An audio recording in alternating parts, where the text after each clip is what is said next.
Little arm weary. Although there he lands a low blow with the right. Timeout, Meldrick Taylor down. Bad situation.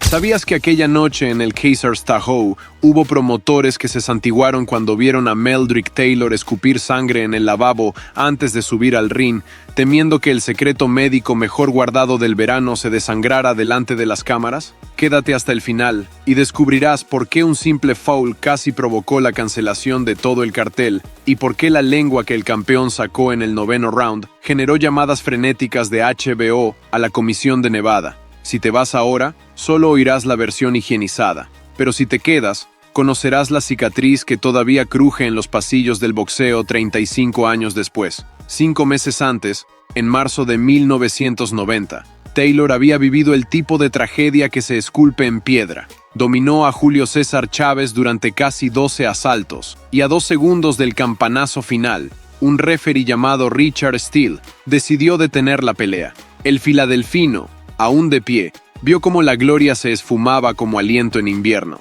Desde entonces, cada reportero que se cruzaba con él olía sangre. ¿Estaba roto por dentro? ¿Persistían los mareos? Lou Duva juraba que no, que su muchacho seguía siendo el Rayo. Pero los corredores de apuestas subieron la cuota cuando se filtró que, en sparrings recientes, Taylor había sufrido cortes y uno que otro flash negro ante la luz del gimnasio. Al otro lado del ring estaba Primo Ramos, veterano nacido en Albuquerque con raíces chicanas y un orgullo afilado por los años en salas de billar y auditorios polvorientos del suroeste. Ramos no era un desconocido. En 1987 había sentido en carne propia la velocidad de Taylor y, aun perdiendo por decisión unánime, abandonó el ring convencido de que lo habían desplumado. Desde entonces había coleccionado victorias irregulares, cortes en la ceja izquierda que nunca cerraron bien y la fama de ser ese hombre al que nadie noquea fácil. Aceptó la revancha porque, según confesó después, quería meter la mano en la herida fresca y girar el cuchillo. Ese nivel de resentimiento resumaba cuando prometía que esta vez veríamos caer al héroe. La víspera del combate arrancó con un pesaje tenso en la sala de conferencias del hotel. Taylor marcó 143 libras con gesto sereno, aunque un testigo juró haberle visto las pupilas dilatadas tras el flash de un fotógrafo. Ramos llegó con una playera que decía, «Revancha o funeral, tú eliges». El ambiente se espesó cuando la comisión exigió exámenes neurológicos de último minuto. Alguien filtró que el cerebro de Taylor mostraba microhemorragias y los titulares se cocinaron en cuestión de horas. HBO presionaba para no perder la triple cartelera, mientras el promotor Dan Duva supervisaba que ningún médico pusiera pegas de más. La pelea, decían, debía continuar. El espectáculo no entiende de suturas interiores. Detrás de los flashes, los gimnasios contaban historias propias. En el Big Bear Gym, Taylor se levantaba al alba, corría entre el olor a pino y repetía un mantra que mezclaba furia y fe. Pero los sparrings de 8 rounds terminaban a menudo en 7 porque un zumbido indescifrable retumbaba en su oído derecho.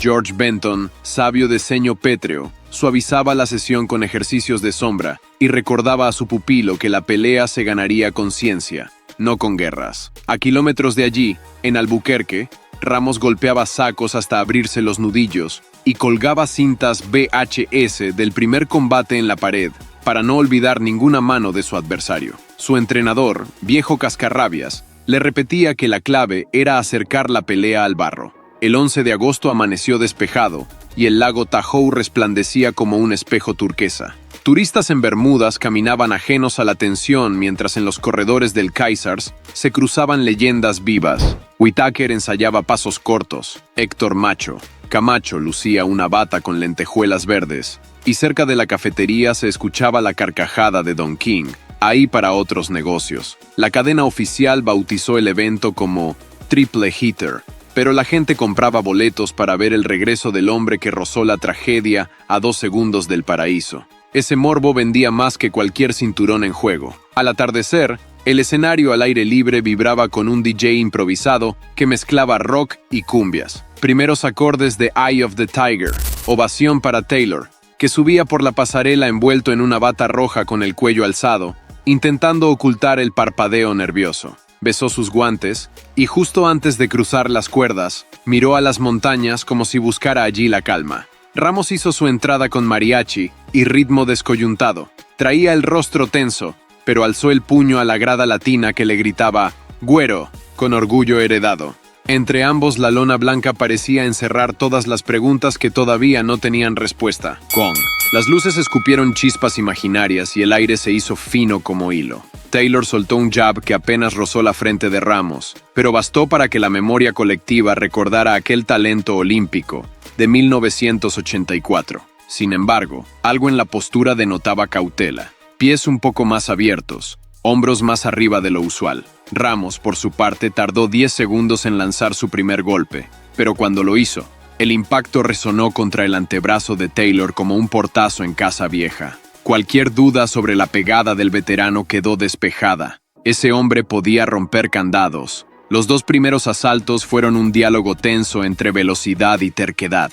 Taylor puntuaba con 1-2 relucientes, pivoteaba y salía por la derecha, tratando de no quedar atrapado en la esquina. Cada vez que acertaba una combinación, Ramos respondía con un gancho cortísimo al hígado, la especialidad que le había valido el apodo de cortacables. Una de esas manos obligó a Taylor a retroceder 2 pasos para recomponer la guardia, suficiente para que los narradores de HBO insinuaran que la frágil armadura mental del campeón mostraba grietas. Lightning luce bien, pero ¿qué pasa si lo llevan al fango?, preguntó Larry Merchant sin disimular el escepticismo. En el tercer round, Taylor dejó por un instante de obedecer a Benton. Se plantó en el centro y dibujó una ráfaga de 4 golpes al rostro, culminada con un gancho descendente al torso que hizo vibrar los postes. Ramos encajó y, en respuesta, arrojó un volado de derecha que se estrelló en la sien del filadelfino. El roce no fue pleno, pero bastó para que Taylor sintiera un hormigueo luminoso en el rabillo del ojo.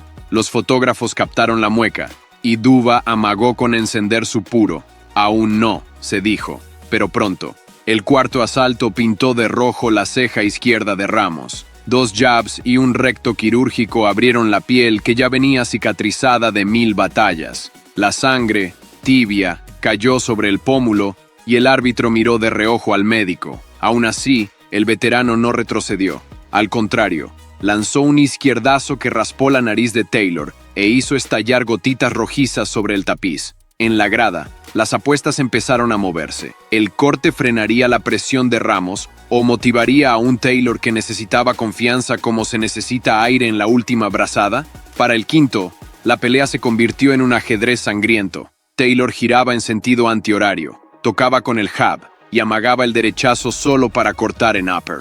Ramos, con la frente teñida y la vista algo nublada, empezó a manotear, pero su instinto le guiaba, a cortar la distancia. Roce de hombros, ganchos a las costillas. Fue en ese tráfico pesado donde una cámara captó el susurro de Benton. No dejes que lo haga feo. Y sin embargo, la fealdad se acercaba como un huracán que nadie puede detener. El sexto comenzó con un rugido espontáneo del público. Quizá intuían que algo estaba a punto de romperse. Taylor ligó una derecha recta perfecta al mentón que agitó la cabeza de Ramos como campana. El veterano sonrió, gesto a medio camino entre la locura y la bravura, y respondió con un martillo al plexo. Taylor sintió el golpe como un tren subterráneo y, por primera vez, retrocedió sin lanzar contragolpe. Las cámaras cazaron la mirada de Duba. Sus pupilas parecían decir, no otra vez, por Dios. En la mesa de comentarios, Foreman murmuró que la tormenta aún no había enseñado su peor nube. Y entonces llegó el séptimo, el asalto que vivirá en rumores más que en cintas. Ramos se lanzó con los brazos anchos. Taylor intentó un pasito atrás, pero quedó alineado con un gancho al bajo vientre. El golpe, claramente bajo, apagó las luces de su diafragma. Taylor se dobló, rodilla en lona, boca abierta como pez sin agua. El árbitro detuvo la acción, extendió brazos y otorgó 5 minutos de recuperación. Las cámaras se clavaron en el rostro desencajado de Taylor. Algunos broncos abuchearon, otros exigían descalificación. En la lejanía, un directivo de HBO marcaba frenético a la comisión. Si esto termina en fiasco, la señal internacional se desploma. Pero el campeón respiró hondo, masticó bilis y se puso en pie antes de que el cronómetro llegara a 3 minutos. La sangre le golpeaba las sienes y, según contó luego, escuchó un zumbido que se transformó en palabras. Levántate o muere relegado a la burla. Cuando la acción reinició, Taylor no boxeó, incendió. Arrojó combinaciones de 5 y 6 golpes, cada uno con la precisión de quien puede medir el universo en centésimas. Ramos sonreía aún. La mueca se mezclaba con la sangre que ya chorreaba por la comisura de su boca, y su mirada parecía gritar: «No hay nada que puedas hacer para quitarme este infierno». Esa mezcla de sufrimiento y desafío mantuvo a todos pegados a sus asientos. Octavo round. El aire se había hecho denso, casi sólido, y cada respiración costaba como arrancar clavos. Taylor volvió a sus raíces. Trabajó con el jab, entró y salió. Hizo girar la cadera para el cross diagonal que apuntaba a la herida de Ramos. El público, sin embargo, ya no pedía técnica sino drama, y el drama llegó cuando un recto de Ramos rebotó en la frente de Taylor y abrió un corte en la base del cuero cabelludo. La sangre descendió lenta, un arroyito carmesí que pintó de heroísmo la cara del oriundo de Filadelfia. Fue allí cuando muchos creyeron ver a Chávez de nuevo, acechando como un fantasma en el ring, pero Taylor no miró atrás. Su mirada estaba fija en cada segundo que quedaba. Y llegó el noveno, preludio del éxtasis. Tras un intercambio feroz en la esquina neutral, Taylor esquivó un derechazo por milímetros, dio medio paso lateral y sacó la lengua. Esa lengua que se convertiría en portada y meme mucho antes de que existiera la palabra meme. La audacia enfureció a Ramos, quien embistió con un crochet de granja, de esos que nacen en el corazón. Taylor amarró, giró cintura y descargó 3 uppercuts en corto que treparon como luz de neón por la barbilla del veterano. Los comentaristas perdieron la noción de la objetividad y se entregaron al delirio. «Este sí es el Rayo», gritaron. En los camerinos, Camacho se relamía viendo la transmisión en un monitor. El show estaba asegurado. La ola de vítores creció cuando Ramos retrocedió por primera vez. Piernas temblorosas, manos a media altura. Taylor olió la vulnerabilidad y presionó, lanzando ráfagas que eran más látigo que puño. Cada conexión retumbaba con la fuerza acumulada de meses de frustración. Pero Ramos demostró por qué nunca había besado la lona. Cerró guardia, aguantó la tormenta, y justo antes de la campana, alcanzó a contragolpear con un hook a la mandíbula que sacudió a Taylor lo suficiente para obligarlo a abrazar. Ese instante fue como un recordatorio cruel. En boxeo, la línea entre la gloria y el abismo apenas es un pestañeo. En la orilla del 10º asalto, las esquinas eran volcanes de emociones. Benton sostenía el rostro de su pupilo con ambas manos, casi paternal. «Cálmate, respira, es tuya si piensas». Del otro lado, Ramos apenas podía enfocar la vista. Su entrenador le gritaba que quedaban 3 minutos para reescribir su vida, que cerrara los ojos al dolor y hundiera los hombros. Duba encendió por fin el puro, y el humo trazó espirales que parecían presagios en la noche montañesa. Campana final. Taylor emergió con un brinco elástico, como si acabara de iniciar la pelea. Ramos avanzó, fauces abiertas. El primer minuto fue un ballet frenético. Recto jab crochet de Taylor, bloqueado a medias. Respuesta de Ramos en forma de gancho al cuerpo, de vuelta con un upper explosivo. Ninguno cedía. El segundo minuto abrió una grieta. Un jab de Taylor encontró la ceja derecha del mexicano-americano, y la brecha sangró en estallido. El referee miró, dudó, pero dejó seguir. Ramos, cegado, lanzó golpes más por instinto que por cálculo. Una de esas manos chocó con la oreja de Taylor y lo hizo tambalear. Entonces el campeón apretó dientes y sacó a relucir algo que es mitad talento y mitad voluntad. Giró cintura, plantó los pies y descargó un 1-2 tan limpio que la cabeza de Ramos giró como veleta. El público se puso de pie. Quedaban 30 segundos y cada latido sonaba como timbal. Con el reloj agonizante, Taylor olió knockout y se lanzó en tromba. Pero Ramos, erguido por el orgullo, amarró cuando el vendaval amenazaba con llevarlo al piso.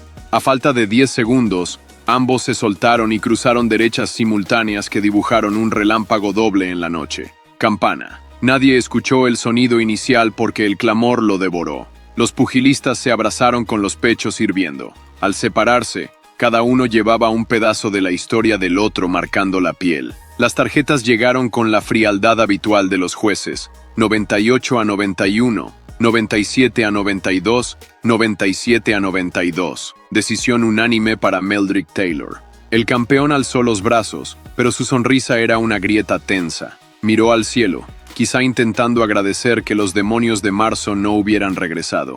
Ramos, bañado en rojo, aplaudió irónicamente cuando se anunció el veredicto y luego alzó el pulgar a su rival, un gesto que mezclaba respeto y desafío. El público respondió con silbidos y vítores, incapaz de escoger una narración única. Para Primo Ramos, la derrota representó su última gran bolsa. Peleó en Francia, en Durango, en gimnasios donde la humedad chorreaba del techo. Ganó unas, perdió otras. Nunca volvió a rozar un título, pero en cada entrevista recordaba aquella noche de Nevada como el día en que probó, aunque fuera por un instante, la sangre de un campeón. Se retiró en 1993, funcionamiento agrandado, y abrió un pequeño gimnasio donde cuelga una foto en blanco y negro. Él, sangrando, con el pulgar alzado, mientras el brazo de Taylor se elevaba en señal de victoria. Dice a sus alumnos, ese soy yo perdiendo. Y sin embargo, nunca me sentí más vivo. 3 décadas después,